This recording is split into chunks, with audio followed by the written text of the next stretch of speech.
Sa iba pa ang balita, idineklara ng Police Regional Office o PRO9 na aksidente dahil nagkaroon daw ho ng premature detonation sa naganap na pagsabog dyan sa lungsod ng Zamboanga kung saan higit sa 20 ang sugatan. Gayunman, hindi naman inaalis ng otoridad ang posibilidad na may masasampahan ng kaso dahil sa kapabayaan. Vin Pasco sa balita. Nanindigan ang Police Regional Office o PRO9 na aksidente ang naganap na pagsabog sa gitna ng isinasagawang fireworks disposal activity nitong Lunes sa Zamboanga City na ikinasugat ng 27 katao kabilang ang 20 disposal team at 7 sibilyan. Sa panayam ng responde sa Radyo Aguila kay PRO9 spokesperson Police Colonel Helen Galvez, sinabi nito na karamihan sa mga paputok na pinasabog ay Piccolo na pawang mga nakumpiska sa warehouse ng isang paputok sa bayan ng Tetuan na naunang sumabog noong June 29.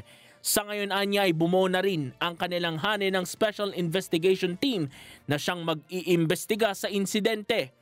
Opo, yun yung tinitingnan ngayon ng ating kinumpose na po, i-establish na po natin yung ating Special Investigation Team na si mismo si Regional Director ang nagpadala ng team na ito para mag-conduct ng investigation. Yun yung tinitingnan natin. But as for us, the Regional Explosives and K9 Unit 9 po na ang ating Assistant Chief doon nagsabi, si Lieutenant Nodado, na unang-una ho talaga is aksidente ho yung nangyari. Aksidente ho yung nangyari, so hindi pa po parang premature po yung pag-detonate noon. Hindi pa handa lahat. Ayon pa sa opisyal, nakontrolado na nila ang sitwasyon at patuloy din ang pamamahagi nila ng tulong sa mga naapektuhan ng pagsabog. Sa kabila nito, hindi rin inaalis ng PNP ang posibilidad na may mga masasampahan ng kaso dahil sa kapabayaan o mishandling ng aktibidad na nauwi sa aksidente. Ang pagsasampaan niya ng kaso ay batay pa rin sa magiging resulta ng ikinasang investigasyon.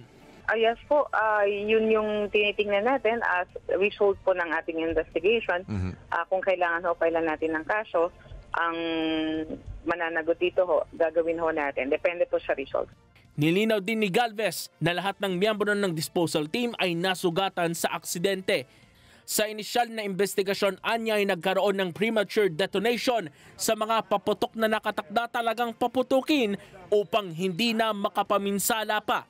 Paliwanag ni Galvez, dumaan naman sa proseso ang aktibidad dahil ito na sana ang ika-4 at huling batch ng mga paputok na isa sa ilalim sa proper disposal activity. Kinailangan anyang ilipat ang mga fireworks mula sa Tetuan patungo sa disposal area para sa proper disposal dahil delikado na ang mga ito. Vin Pasqua para sa Mata ng Agila. Batatag, batapang, batapa. Maraming salamat sa inyo pong pagsubaybay sa Mata ng Agila Primetime. Para malaman ang matatag, matapang at matapat na mga balita, i-follow lamang at mag-subscribe sa AtNet25 TV.